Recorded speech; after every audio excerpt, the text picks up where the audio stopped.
चलिए,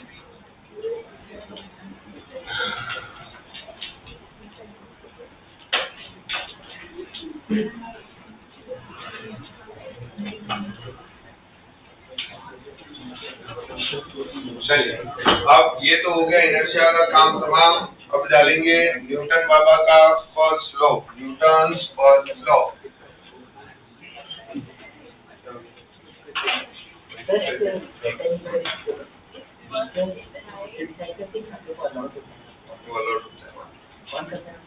वो कोई भी रैंडमली होता है, उसमें वो स्पेसिफिक कुछ नहीं। वो लास्ट में जब पूरा हो जाएगा तो एक दिन पहले रात को होता है वो, कोई भी टीचर को किसी बच्चे जो कोई ऐसा रहता है इसमें कमेटी थोड़ा बैठाएंगे। कोई भी हो, जो मैनेजमेंट वाले जो भी फर्स्ट लिस्ट बना रहे होते हैं बता देते हैं। उसके लिए कमेटी थोड़ा बैठाएंगे, इस बस में कौन जाने वाला है, आप ऊपर करो ऐसा।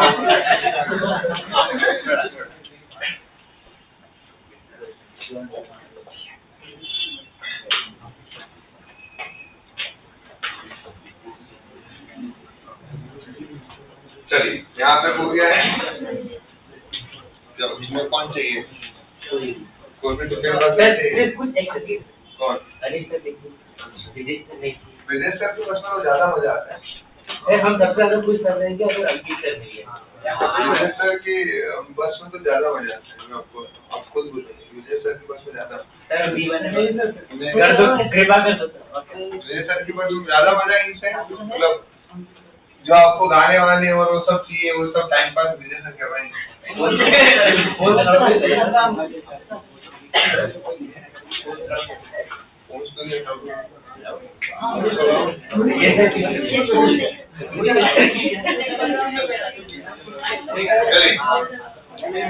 अब चले आगे हम लोग।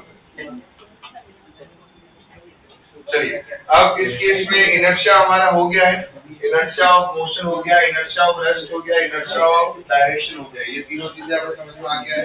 अब डालेंगे न्यूटन बाबा का first law, Newton's first law. डालेंगे Newton's first law. Newton's first law को हम और क्या बोलते हैं? Law of inertia. क्या बोलते हैं इसको हम? Law of inertia.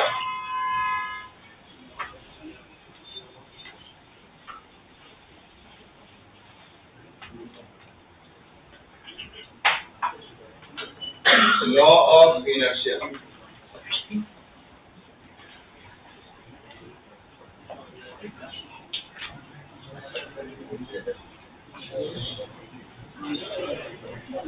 Law of inertia, देखिए नाम से ही समझ में आ रहा है क्या लिखा हुआ है। लॉ ऑफ इनर्शिया अगर हम लिख रहे हैं, जिसको न्यूटन्स फर्स्ट लॉ को दूसरा नाम क्या है? Law of inertia. सिंपल सी बात है, अगर बॉडी रेस्ट पे है तो रेस्ट पे रहेगी जब तक हम उसके ऊपर कोई एक्सटर्नल फोर्स नहीं अप्लाई करें। लिखो इसके अंदर कि body at rest,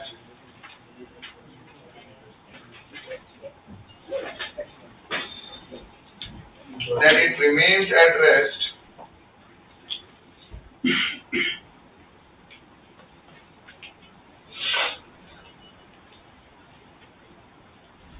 or if body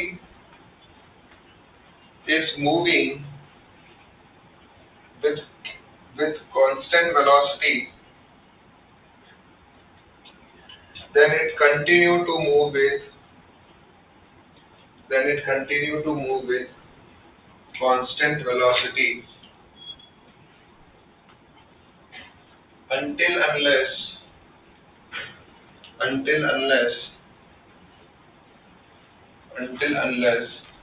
external force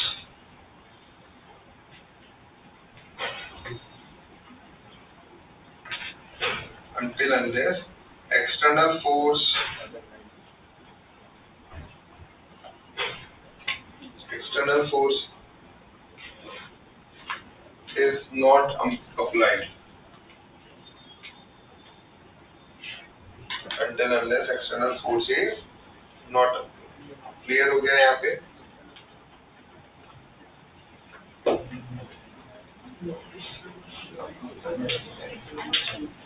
external force is applied, not external force is applied.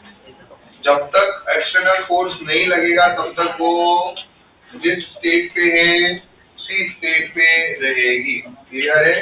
क्या बोला है? देखिए बॉडी है, बॉडी अगर रेस्ट पे है तो रेस्ट पे रहेगी, बॉडी अगर मोशन में है तो मोशन में रहेगी अंटिल एक्सटर्नल फोर्स। जब तक एक्सटर्नल फोर्स अप्लाई ना हो, मतलब जब तक एक्सटर्नल फोर्स हम अप्लाई नहीं कर रहे तब तक बॉडी रेस्ट पे है तो रेस्ट पे ही रहने वाली है अंटिल एक्सटर्नल फोर्स अप्लाई। जब तक एक्सटर्नल फोर्स अप्लाई हो रहा है तब तक बॉडी रेस्ट पे है तो रेस्ट पे रहेगी, मोशन में है तो मोशन में रहेगी। क्लियर हो गया है? जैसे एक्सटर्नल फोर्स लगा तो फिर किसमें आ जाएगी, उसकी स्टेट में क्या हो जाएगा, चेंज हो। ये लिखा ना, until external force is applied. जब तक एक्सटर्नल फोर्स अप्लाई हो रहा है तब तक बॉडी रेस्ट पे है, तब तो रेस्ट पे ही रहेगी, नहीं मोशन में है तो मोशन में रहने वाली। क्लियर? सर ये एक्सटर्नल फोर्स है बॉडी के वजह से आ सकता है, तो एक्सटर्नल फोर्स है वो बॉडी के खुद अंदर से आ सकता है, फिर इट्स ओनली बाहर से आना चाहिए। अभी तो बस के अंदर बैठ के बस में फोर्स लगाएगा तो नहीं मूव करेगी। एक्सटर्नल का मतलब क्या होना चाहिए, सिस्टम के बाहर से फोर्स लगे। वो जो फोर्स हो गया बॉडी के अंदर से आ रहा, वो कौन सा फोर्स हुआ, इंटरनल फोर्स। वो कौन सा फोर्स हुआ, इंटरनल फोर्स। तो एक्सटर्नल फोर्स का मतलब ही क्या हो रहा है, जो सिस्टम के बाहर से लगे। क्लियर? चलिए क्लियर है? तो हमारा ये समझ में आया, डेफिनेशन समझ में आया क्या बोला है।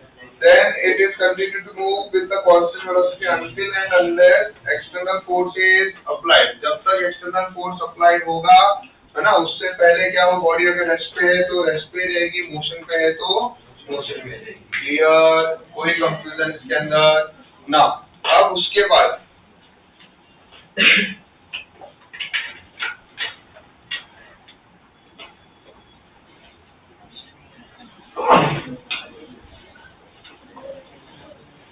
एक्सटर्नल फोर्स लगने के बाद बॉडी की स्टेट में क्या हो जाएगा, चेंज, है ना। जैसे एक सिंपल सी बात है, अगर नेट फोर्स 0 है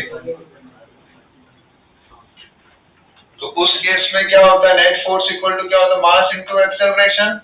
तो एक्सेलरेशन भी क्या होता है, एक्सेलरेशन 0 है तो मतलब दो पॉसिबिलिटी है, या तो बॉडी किस पे होगी, एक्सेलरेशन इक्वल टू क्या होता है, change in velocity upon time. क्या होता है एक्सेलरेशन, तो या तो वेलोसिटी 0 है या फिर वेलोसिटी क्या है, कांस्टेंट। ये दो चीज ध्यान में रखनी है, या तो वेलोसिटी क्या है, 0 है, या वेलोसिटी क्या है, कांस्टेंट। वेलोसिटी 0 है मतलब बॉडी किस पे है,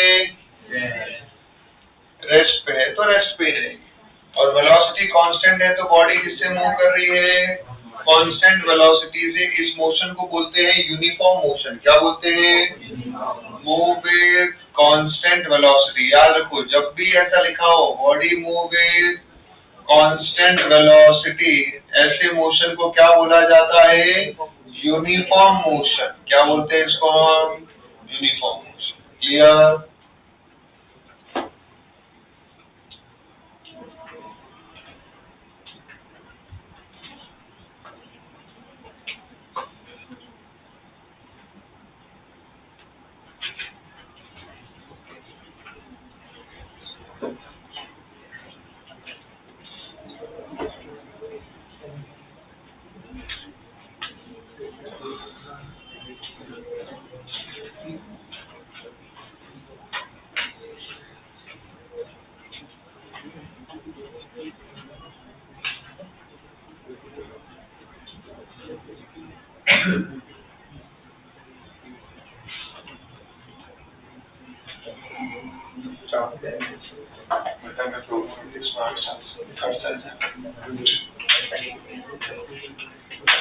जाते हैं, जगह जाते हैं, वो तो दम देते हैं, कभी वो दम नहीं जाते हैं, क्योंकि यहाँ बोरी वाले तो बोतल में रखी आती है, तीनों से उसके बाद चौथा से नहीं हुआ, समझ गए? ठीक है, सबसे पहले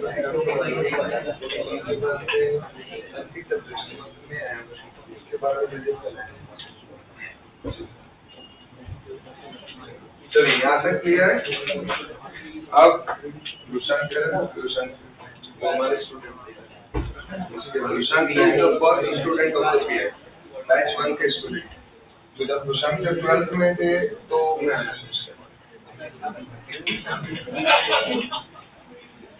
रुशांक सर पीआई के मतलब तब से वो तब स्टूडेंट था, तब भी वो काम कॉलेज में भी सब टेस्ट का और संभालता था।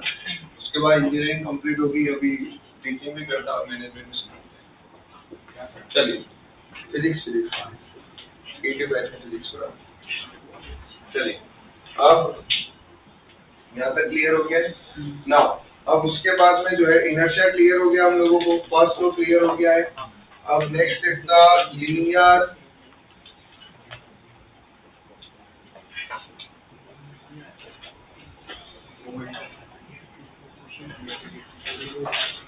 Momentum, linear momentum. Second law से पहले हमें एक टर्म समझना पड़ेगा। सेकेंड लॉ को समझने से पहले हमें एक टर्म लीनियर मोमेंटम को समझते हैं हम पहले कि लीनियर मोमेंटम क्या है, और उसके बाद में हम सेकेंड लॉ को समझेंगे। आई थिंक हम सब लोगों ने लीनियर मोमेंटम की डेफिनेशन पढ़ी। क्या होता है लीनियर मोमेंटम बताओ? हाँ, that P equal to mass into velocity. ठीक है, इसको हम वेक्टर फॉर्म में लिख सकते हैं। लीनियर मोमेंटम किसको डिस्क्राइब करता है? ये बेसिकली डिस्क्राइब मोशन, कि अगर कोई क्वांटिटी मोशन में है तो वो उसका मतलब उसके पास में क्या होना चाहिए? लीनियर मोमेंटम होना चाहिए। क्या होना चाहिए? Linear momentum. कि अगर कोई भी क्वांटिटी किसमें है? हमारे मोशन में है, तो इसका मतलब उसके पास क्या होगा? Linear momentum. क्लियर है? ये एक बात समझ जाओ कि अगर ये हमेशा लीनियर मोमेंटम है बॉडी के पास, मतलब बॉडी किसमें है? मोशन में। किसमें है? मोशन में। तो P इक्वल टू क्या हो गया है? mv। P मतलब हो गया है linear momentum,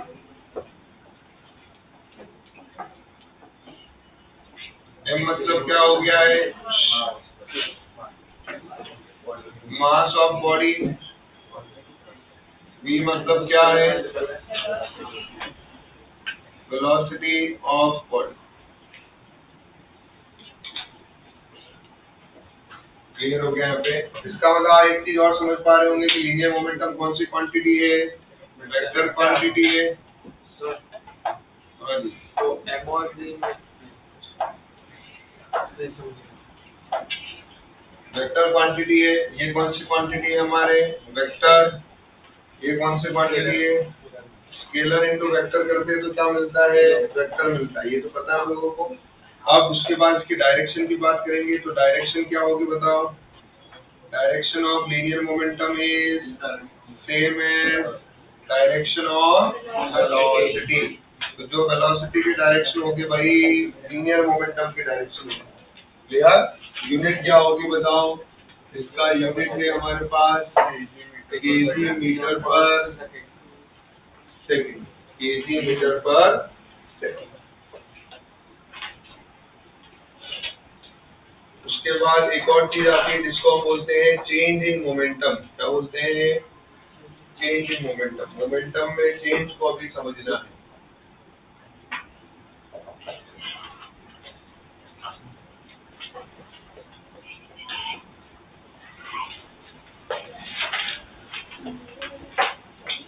change in momentum को हम क्या लिखेंगे? Delta P. Delta P is equal to, अब देखिए हमेशा चेंज निकाल रहे हो, मोमेंटम वेक्टर क्वांटिटी है, तो वेक्टर क्वांटिटी में चेंज निकालोगे तो भी वेक्टर फॉर्म में निकालना पड़ेगा। तो दैट इज इक्वल टू क्या होगा? Final momentum minus initial momentum. पता है हम सब लोगों को, आपने सब्ट्रैक्शन ऑफ वेक्टर्स पढ़ा है। Final momentum minus initial momentum, ये चीज ध्यान में रखनी है। क्या ध्यान में रखना है? Final momentum minus initial momentum. Clear? कोई कंफ्यूजन इसके अंदर? एक एग्जांपल से हम समझते हैं। मान लीजिए मैग्नीट्यूड का फॉर्मूला निकालना है तो भी लगा सकते हो। क्या होता है सब्ट्रैक्शन ऑफ वेक्टर के अंदर? मैग्नीट्यूड का formula that is equal to under root of T final का स्क्वायर प्लस टी इनिशियल का square minus 2 T final T initial cos theta. Theta is what? Angle between initial and theta मतलब क्या हो गया, angle between initial momentum and final momentum. ये P F मतलब समझ में आ रहा है आपको, पी एफ मतलब फाइनल मोमेंटम, पी आई मतलब क्या है, इनिशियल मोमेंटम। फाइनल मोमेंटम कैसे मिलेगा आपको, मास इनटू फाइनल वेलोसिटी। अरे आया ना, ये क्या मिलेगा, मास इनटू इनिशियल वेलोसिटी। कोई कंफ्यूजन इसके अंदर। अब यहाँ अगर हम चाहें तो एक स्पेशल केस भी लिख सकते हैं।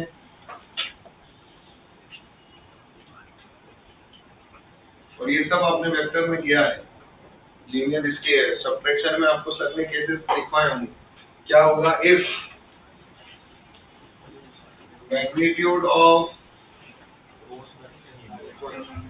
initial final momentum and initial momentum is same, equal, मतलब pf equal to pi equal to p।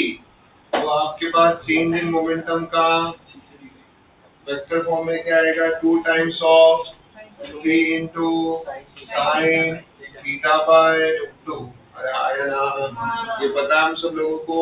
p को हम क्या लिख सकते हैं, मास इनटू वेलोसिटी, और वेलोसिटी का भी मैग्नीट्यूड क्या होगा, सेम।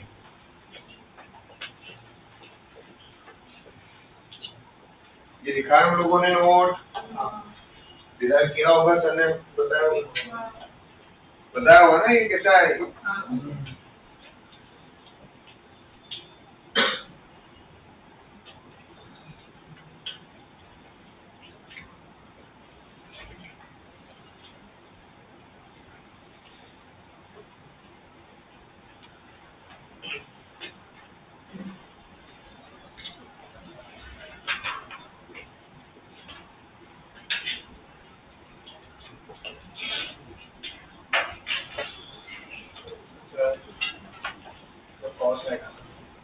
सही, कॉस किसमें एडिशन, कॉस किसमें आता है, एडिशन, पता है ना हम लोग।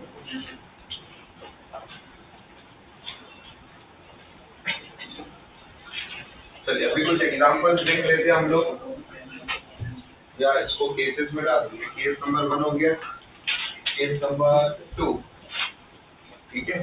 अगर मान लीजिए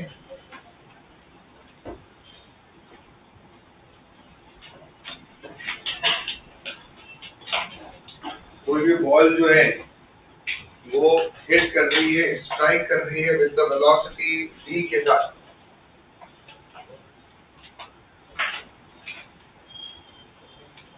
ball of mass m with velocity v strikes to vertical wall at angle theta, या उसको इधर बोल दो at angle alpha, and rebound with same velocity and same angle, rebound with same velocity and same angle। यहाँ theta आप लिख देंगे, mention करेंगे थीटा क्या है यहाँ पे बताओ, angle between P I and P F, है ना, फाइनल मोमेंटम और इनिशियल मोमेंटम। क्लियर हो गया यहाँ पे, ये थीटा का rebound with same velocity and same angle, same velocity और सेम एंगल के साथ क्या कर रहा है, रिबाउंड कर रहा है।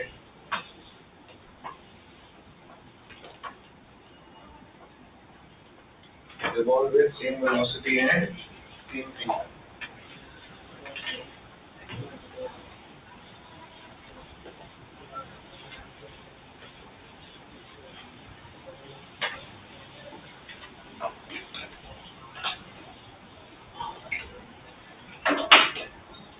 देखिए इस केस में क्या होगा, ये दिख रही है आपके पास में, बॉल दिखाई दे रही है, और ये रही बॉल, इसका मास m है, यहाँ आती है हिट करती है, और ये हिट कर रही है कितने एंगल के साथ में, अल्फा एंगल के साथ में, vertical ball at angle alpha with normal to ball, इसके साथ है ये नॉर्मल टू बॉल। ये यहाँ पर बॉल के परपेंडिकुलर एक लाइन बनाई आपने, that line is normal to ball है, and this angle is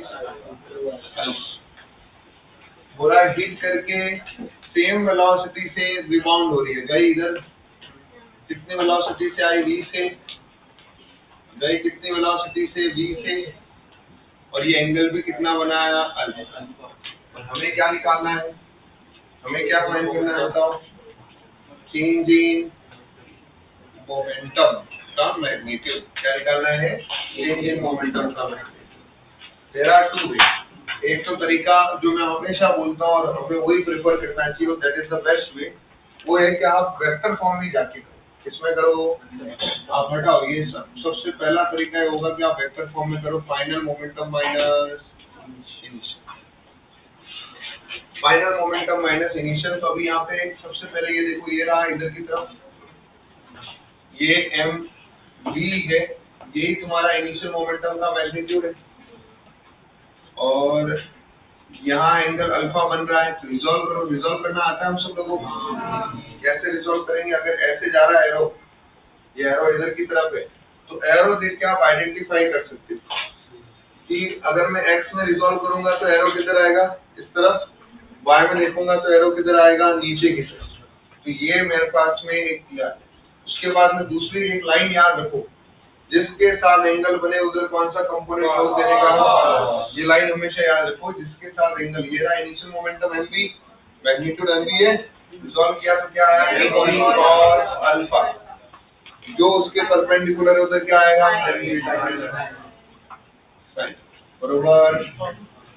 ये तो हमने देखा इनिशियल मोमेंटम का, इसका देखा इनिशियल, सेम ये हिट करके इधर जा रही है, तो ये इसका फाइनल मोमेंटम का मैग्नीट्यूड क्या है, मास इनटू वेलोसिटी।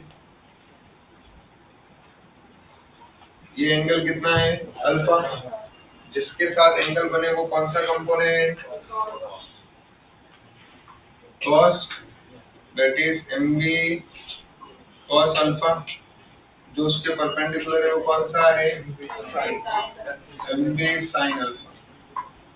क्लियर हो गया यहाँ तक, कोई कंफ्यूजन।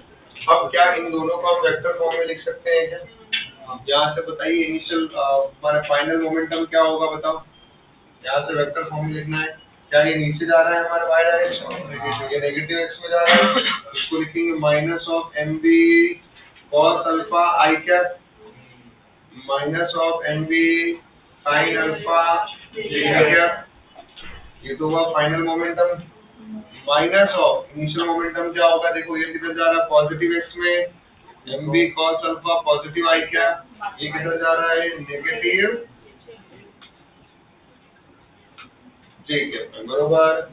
इसको जब मैंने सॉल्व किया तो मुझे चेंज इन मोमेंटम क्या मिला, जे कैप वाला तो कैंसिल आउट ही हो गया है, बचा क्या ये minus of 2 M B cos alpha I cap, ये मिला हमारे पास, वेक्टर फॉर्म में आ गया ये आंसर।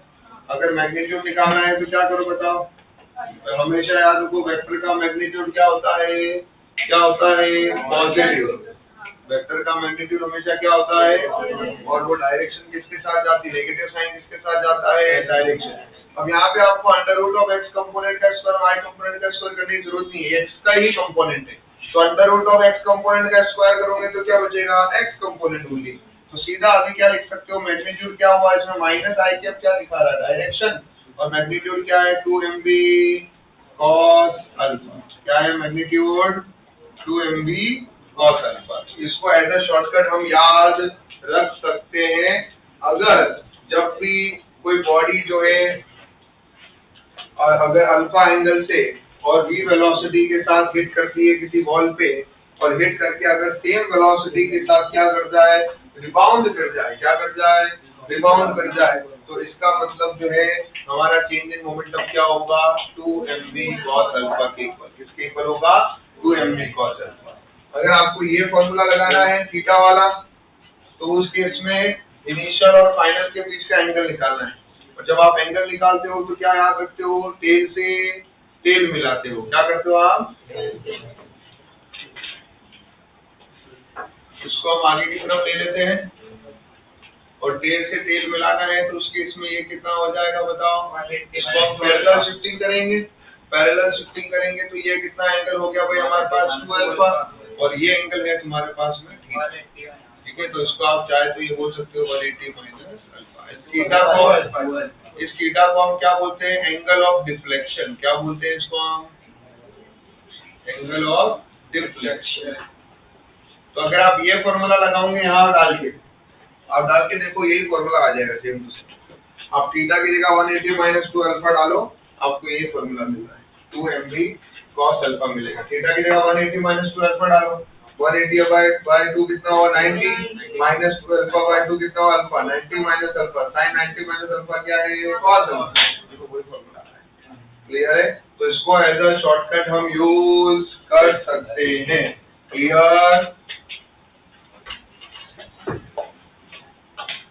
तो जब भी हम बॉल को मास m है, v वेलोसिटी से जाके हिट करता है और सेम वेलोसिटी और सेम एंगल के साथ रिबाउंड करे, तो उस केस में चेंज इन मोमेंटम किसके इक्वल होता है, 2mv cos अल्फा।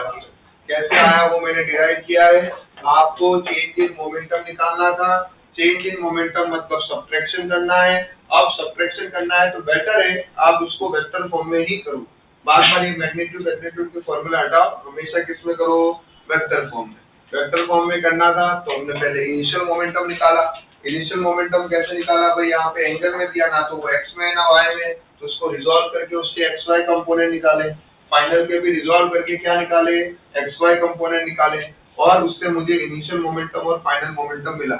फिर मैंने उसका वेक्टर सब्ट्रैक्शन किया, final momentum minus initial momentum, और उससे मुझे चेंज इन मोमेंटम किस फॉर्मेट में मिला, वेक्टर फॉर्म में, और फिर मैंने उसका क्या निकाल दिया, मैग्नीट्यूड।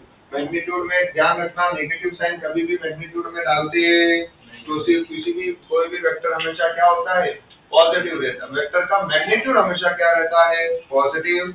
नेगेटिव साइन हमेशा किसके साथ जाती है, डायरेक्शन के साथ। तो अगर मैं इसमें मैग्नीट्यूड पूछूंगा तो आप बोलोगे 2mv cos अल्फा है, डायरेक्शन पूछूंगा तो आप क्या बोलोगे, नेगेटिव x डायरेक्शन में मोमेंटम में क्या हुआ है, चेंज हुआ है, क्लियर।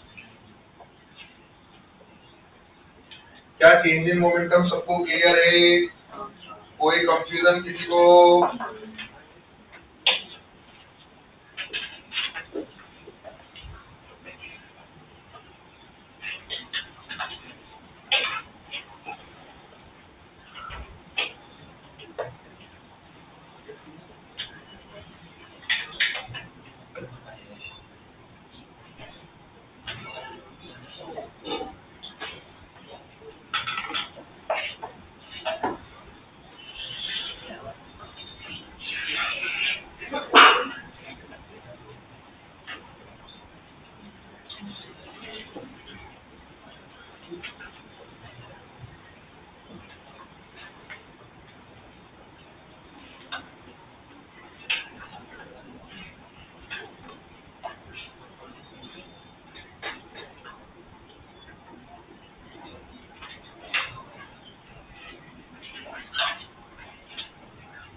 क्लियर है, क्या हमें समझ में आया। किसी को स्पीड फास्ट लगनी है? क्या ये आया है? कोई कंफ्यूजन इसके अंदर? बढ़ू में आगे? चलिए अभी न्यूटन बाबा का सेकंड लॉ, तो लीनियर मोमेंटम के बारे में जानकारी मिल गई हम सब लोगों को। चलिए अभी नेक्स्ट डालेंगे लीनियर मोमेंटम। अगर मैं आपसे पूछूं क्या होता है लीनियर मोमेंटम, तो आप क्या बोलोगे? क्या डिस्क्राइब करता है ये? मोशन। जो लीनियर मोमेंटम वो क्वांटिटी है विच डिस्क्राइब्स द मोशन। दूसरी चीज लीनियर मोमेंटम का फॉर्मूला क्या है? Mass into mass into linear momentum कौन सी क्वांटिटी है? वेक्टर क्वांटिटी है। कौन सी क्वांटिटी है? समझ में आया भाई आपको कि भाई इसमें m जो है वो मास है। मास का मतलब स्केलर क्वांटिटी हुआ, और v क्या है तुम्हारे? वेलोसिटी, जो कौन सी क्वांटिटी है? Vector. Scalar into vector always give you vector. Direction कौन सी होती है लीनियर मोमेंटम की? जिस डायरेक्शन में वेलोसिटी है उसी डायरेक्शन में लीनियर मोमेंटम भी है। यस और नो? अब उसके बाद हमने निकाला जो सबसे इम्पोर्टेंट पार्ट है, that is change in momentum. क्या निकाला? अब चेंज इन मोमेंटम हम जब कर रहे हैं मतलब हमारे को वेक्टर सबट्रैक्शन याद आना चाहिए। चेंज इन मोमेंटम मतलब final momentum minus initial momentum. इस बात का हम स्पेशली ध्यान रखेंगे। मोमेंटम कौन सी क्वांटिटी है? वेक्टर क्वांटिटी है। तो सब्ट्रैक्ट करते टाइम हमें वेक्टर सबट्रैक्शन करना है, ना कि normal subtraction. Normal subtraction clear हो गया यहाँ पे। अब फाइनल मोमेंटम माइनस क्या करेंगे आप? Initial momentum. तो दो तरीके हैं, या तो आप मैग्नीट्यूड ही निकालना है तो वो फॉर्मूला यूज करो which is under root of final momentum का स्क्वायर प्लस इनिशियल मोमेंटम का square minus 2 final minus into initial into cos theta. Theta is the angle between alpha angle between initial momentum and final momentum. Clear? या better सबसे best approach जो रहेगी हमेशा, जिसमें कोई confusion कोई गलती होने के चांसेस नहीं, जहाँ एंगल की मगजमारी नहीं, वो कौन सा वाला है? आप उसको रिजॉल्व करके वेक्टर फॉर्म में फाइनल मोमेंटम लाओ, वेक्टर फॉर्म में इनिशियल मोमेंटम में लाओ, और उनको इस तरह से क्या कर दो? सबट्रैक्ट कर दो। तो आपको जो फाइनल आंसर मिलेगा वो भी वेक्टर फॉर्म में मिलेगा। इवन वहां पर भी बेटर है कि वहां से हम क्या निकाल पाते हैं, अगर डायरेक्शन भी पूछा हो तो डायरेक्शन भी बता देंगे, और मैग्नीट्यूड पूछा है तो मैग्नीट्यूड बता देंगे। तो हमें मैग्नीट्यूड पूछा था वो मिल गया। तो यहाँ से लेकर हम लोग के नहीं सर हम तो नादान है, हमें शॉर्टकट चाहिए, तो शॉर्टकट भी मिल जाता है कि अगर एक बॉल जो है किसी बॉल पे जाके हिट करती है सेम वेलोसिटी और सेम एंगल के साथ वापस रिबाउंड करती है, तो उस केस में उसका चेंज इन मोमेंटम का फॉर्मूला होता है 2mv cos अल्फा। उसमें अल्फा एंगल याद रखना है किसके साथ बनाया है उसने? नॉर्मल के साथ में। जो बॉल के परपेंडिकुलर एक लाइन हमने बनाई थी वो नॉर्मल के साथ उसने अल्फा एंगल बनाया है। क्लियर है? ये एक शॉर्टकट हमारे को मिल जाता है, बहुत बार आया हुआ एग्जाम्स में, इसलिए इसको हम शॉर्टकट की तरफ भी याद रखें। अगला मुद्दा है हमारा न्यूटन बाबा का। तो फर्स्ट लॉ ने बोला है कि जब तक हम फोर्स लगाते हैं तब तक बॉडी अगर रेस्ट पे, जब तक हमने फोर्स नहीं लगाया तो उस केस में क्या होगा? बॉडी क्या है? रेस्ट पे है, या फिर मोशन में है तो मोशन में ही रहेगी until unless external forces apply। कि भाई जब तक एक्सटर्नल फोर्स ना लगाए तब तक बॉडी जो है वो किस पे रहेगी? रेस्ट पे और मोशन में रहेगी। पर जैसे ही एक्सटर्नल फोर्स लग जाता है, जैसे ही एक्सटर्नल फोर्स लग जाए उस केस में क्या होगा बताओ? अब बॉडी रेस्ट से किस में आने की कोशिश करेगी? मोशन में। मोशन से किस में आने की कोशिश करेगी? रेस्ट पे। मोशन से वो अपनी वेलोसिटी और बढ़ाने की कोशिश करेगी, या वेलोसिटी को कम करने की कोशिश करेगी, या डायरेक्शन में चेंज लाने की कोशिश करेगी। वेलोसिटी में चेंज हो रहा है, इन शॉर्ट मतलब किसमें चेंज हो रहा है? मोमेंटम में। किसमें चेंज हो रहा है? तो यहाँ पर न्यूटन अंकल ने बोला है कि जो हम मोमेंटम में चेंज कर रहे हैं विद रिस्पेक्ट टू टाइम, वो किसके डायरेक्टली प्रोपोर्शनल होगा? External force apply. जितना आप फोर्स लगाओगे उसी के रिस्पेक्ट में, उसी के प्रोपोर्शन में किसमें चेंज होगा? मोमेंटम में चेंज होगा। किसके रिस्पेक्ट में? टाइम के रिस्पेक्ट में। तो अब आते हैं न्यूटन सेकंड लॉ पे। तो क्या बोला इन्होंने?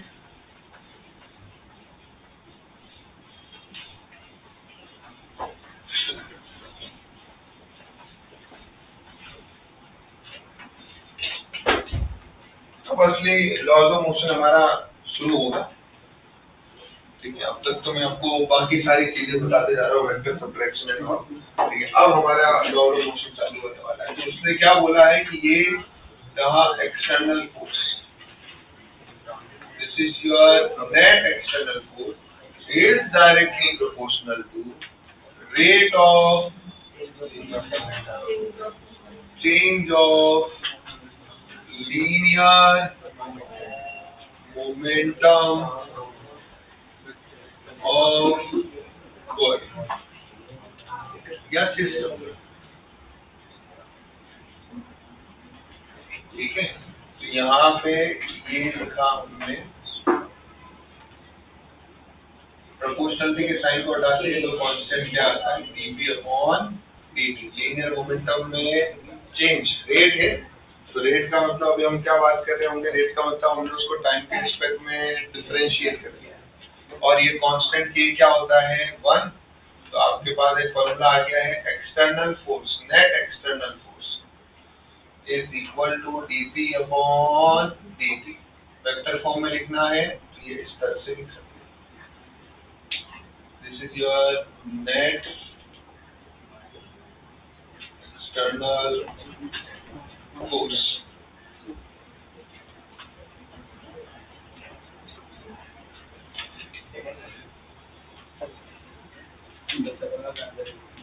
हाँ सेकंड वाली ये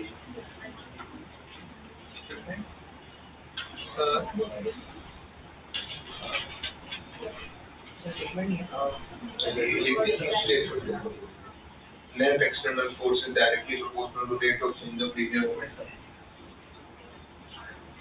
सर ये जो फॉर्मूला है वो बड़े चेंजेस के लिए भी एप्लीकेबल है. सब के बट डिफरेंशिएशन हम लोग small change in P with respect to small change. पर अभी इसी को जब तुम सॉल्व करेगा तो ये बड़े चेंजेस के लिए क्या आ जाएगा अभी आगे जाके. ये जनरलाइज चीज बन गई. लेकिन अब ये इसमें जब तुम ऑटोमेटिकली अभी तुम्हारे को जो है शायद सब कुछ मिलेगा, हर पॉइंट्स के लिए मिलेगा.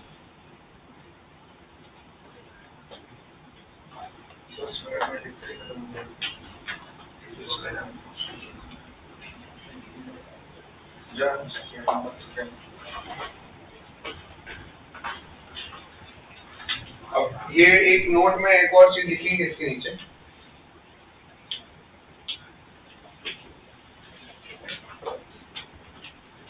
Newton's first and second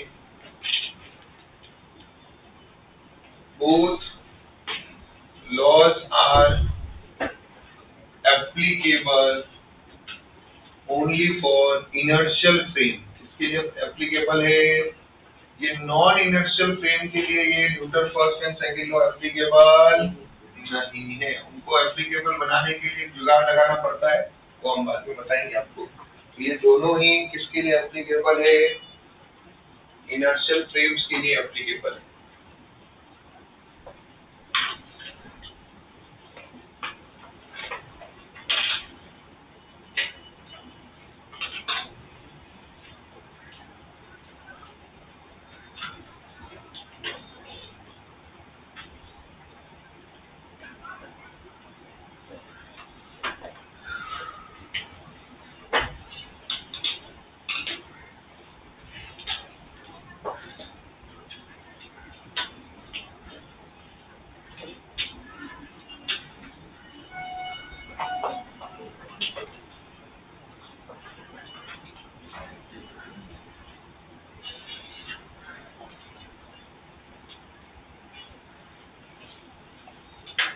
ठीक है, यहाँ तक कोई कंफ्यूजन इसके अंदर ना.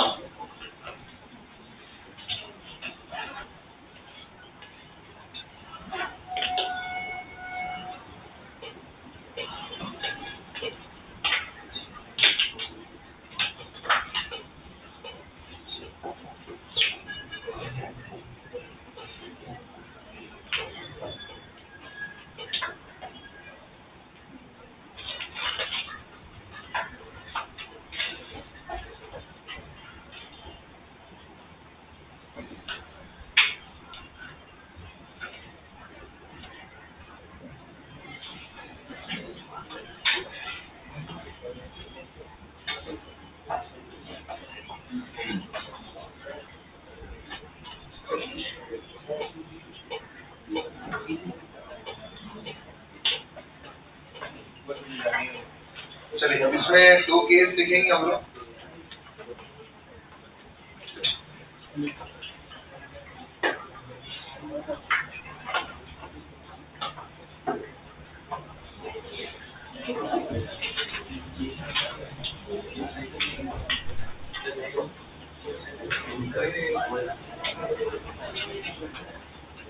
अब जो है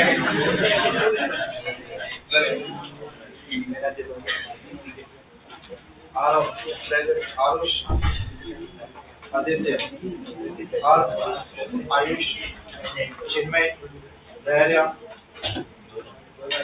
धीर, ध्रुवी, जानी, किताब, विनय, जन्म, केविन, कुश, माही, मल्हार,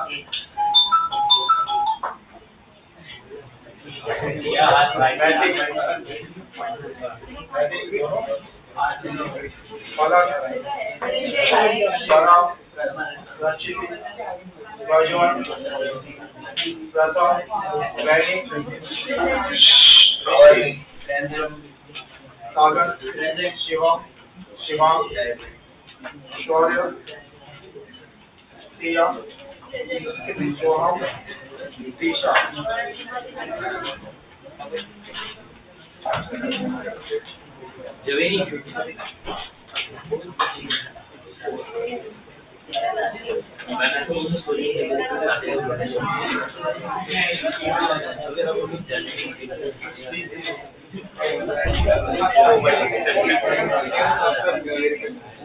चलिए अभी ध्यान देना है यहाँ पे, क्या आ गया यहाँ पे। अब इसमें हमारे पास आपके लिए दो केस है। केस नंबर 1, केस नंबर 1 क्या है, मान लेते हैं कि मास तुम्हारा क्या है, कांस्टेंट। क्या है तुम्हारा मास, कांस्टेंट। जैसे तुम लोग ही हो, तुम्हारा मास कांस्टेंट है, अब तुम पे फोर्स अप्लाई कर रहे हैं तो तुम्हारे मास में चेंज आएगा क्या फोर्स लगाने से, इसमें चेंज आएगा, मास में चेंज आने वाला नहीं है, मास कांस्टेंट है। ऐसा अगर होता तो जो जिसको अपना मास बढ़वाना हो या मास कम करवाना हो वो सब लोगों को होता रहा आपको मिलके मुझे लगता है ना। तो आपको पुश और पुल करने से आपके मास में तो कोई चेंज आने वाला नहीं है, मास तुम्हारा कांस्टेंट आइटम है। तो अगर तुम्हारा मास कांस्टेंट है, m तुम्हारा क्या है, कांस्टेंट, और कांस्टेंट आइटम को हमेशा डिफरेंशिएशन से बाहर निकाला जाता है, तो हमने इसको प्यार से बाहर निकाला और v को t के रिस्पेक्ट में क्या कर रहे हो, डिफरेंशिएट, और dv बाय dt का मतलब क्या हो गया है, net force equal to mass into acceleration. हमेशा याद रखो dv rate of change of velocity is equal to acceleration, और ये फॉर्मूला आ गया force equal to mass. Clear है, हमारे को हर काम में जो फोर्स करती है वो कौन है, मास। क्लियर हो गया, F equal to F net equal to mass into acceleration. तो ये एक चीज याद रखना है कि नेट एक्सटर्नल फोर्स किसके इक्वल आया, मास इनटू एक्सेलरेशन के इक्वल आया। अगर इसी को वेक्टर फॉर्म में लिखना है तो क्या होगा, net external force equal to mass into acceleration.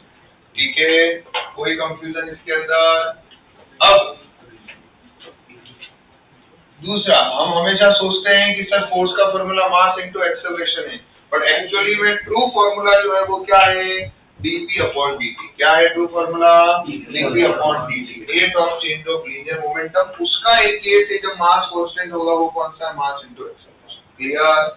अगर मान लीजिए ऐसी कोई बॉडी है जिसमें मास कांस्टेंट नहीं है, मास तेरा वेरिएबल है, मास तेरा वेरिएबल है, वेलोसिटी तेरी कांस्टेंट है। क्या कांस्टेंट है, वेलोसिटी।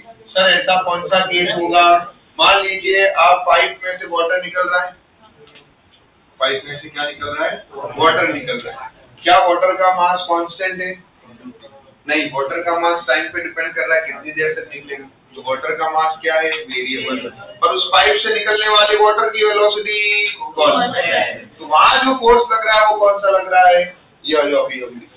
क्लियर हो रहा है। तो इस केस में F नेट इक्वल टू, इसमें मास को बाहर, वेलोसिटी को बाहर निकाल दीजिए और dm बाय dt कर दीजिए। क्लियर हो गया। यहाँ पे dm बाय dt मतलब क्या होता है, रेट ऑफ मास। क्या होता है dm का मतलब, रेट ऑफ मास। क्या है dm का मतलब, रेट ऑफ मास। इसमें यहाँ पर एक चीज को समझना है, इसके एग्जांपल्स कौन कौन से, ये कहाँ पे होगा, जहां पर भी फ्लोइंग फ्लूइड हो, फ्लोइंग फ्लूइड मतलब समझ में आता है ना, लिक्विड गैस, बहता हुआ लिक्विड, जहाँ पर लिक्विड आपके मूव कर रहा है, रेस्ट पे नहीं है, ठीक है, उस केस में। और फ्लोइंग फ्लूइड वाले केस में हो गया है, आप बात कर सकते हैं, जैसे इसमें एग्जांपल आ गया वाटर फ्रॉम पाइप, और एग्जांपल क्या आ गया रॉकेट प्रोपल्शन वाले केस में आप देखेंगे जहाँ पे एग्जॉस्ट गैस बाहर निकलती है, ठीक है। रॉकेट प्रोपल्शन में जो एग्जॉस्ट गैस बाहर निकलती है, उस एग्जॉस्ट गैस के में आप वेलोसिटी जरूर कांस्टेंट रहती है, एग्जॉस्ट गैस की निकलने की वेलोसिटी कांस्टेंट है, लेकिन मास वहां पर वेरिएबल रहता है। उस केस में आप चाहे तो ये dm/dt, जैसे ये रहा पाइप, यहाँ से वाटर बाहर निकल रहा है, ये पाइप का क्या है ए मतलब क्रॉस सेक्शनल एरिया, कौन सा एरिया, क्रॉस सेक्शनल एरिया, समझ में आता है सबको। अगर ये पाइप है तो ये जो एरिया है वो कौन सा एरिया है, क्रॉस सेक्शनल एरिया है। यहाँ से कितनी वेलोसिटी से निकल रहा है बताओ, v वेलोसिटी से, कितनी वेलोसिटी से निकल रहा है, v वेलोसिटी से निकल रहा है।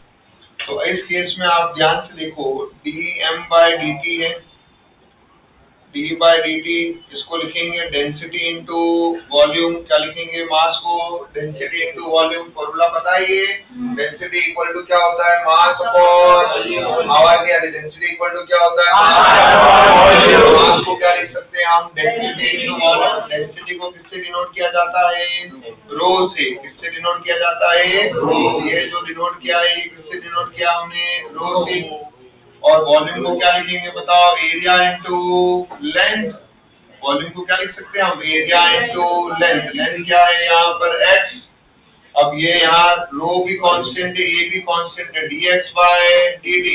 अगर डिस्टेंस को टाइम के रिस्पेक्ट में डिफरेंशिएट करते हो तो क्या आता है, वेलोसिटी, वेलोसिटी को टाइम के रिस्पेक्ट में डिफरेंशिएट करते हो क्या आता है, ये क्या आ गया, रो ए वी, क्या आ गया ये, रो ए वी। तो ये जो फोर्स हमें मिला है, फोर्स ड्यू टू लिक्विड जो है वो कितना होगा, that net force is equal to, जो हमने फॉर्मूला लिखा है, v into dm/dt is equal to v into rho A V, कितना हो जाएगा, रो ए वी स्क्वायर। समझ में आया यहाँ पे, क्लियर। बट ये फॉर्मूला कब यूज करना है, only use for variable mass system. कौन से सिस्टम में, वेरिएबल मास मतलब समझ में आता है जहां पर मास टाइम के रिस्पेक्ट में चेंज हो, जहां पर मास टाइम के रिस्पेक्ट में चेंज हो। क्लियर हो गया यहाँ पे, कोई कंफ्यूजन, ये मतलब क्या है, वेलोसिटी ऑफ लिक्विड।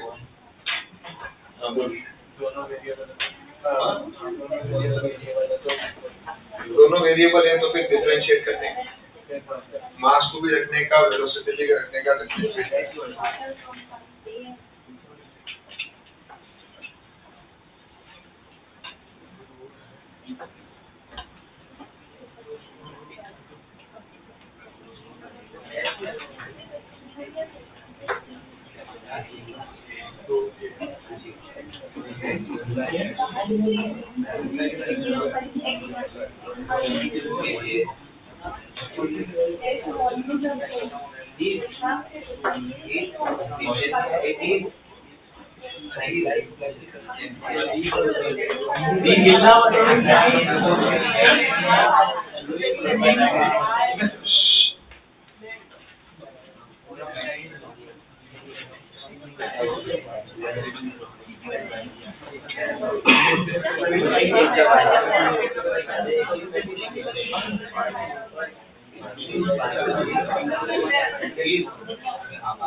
चलिए Thank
you.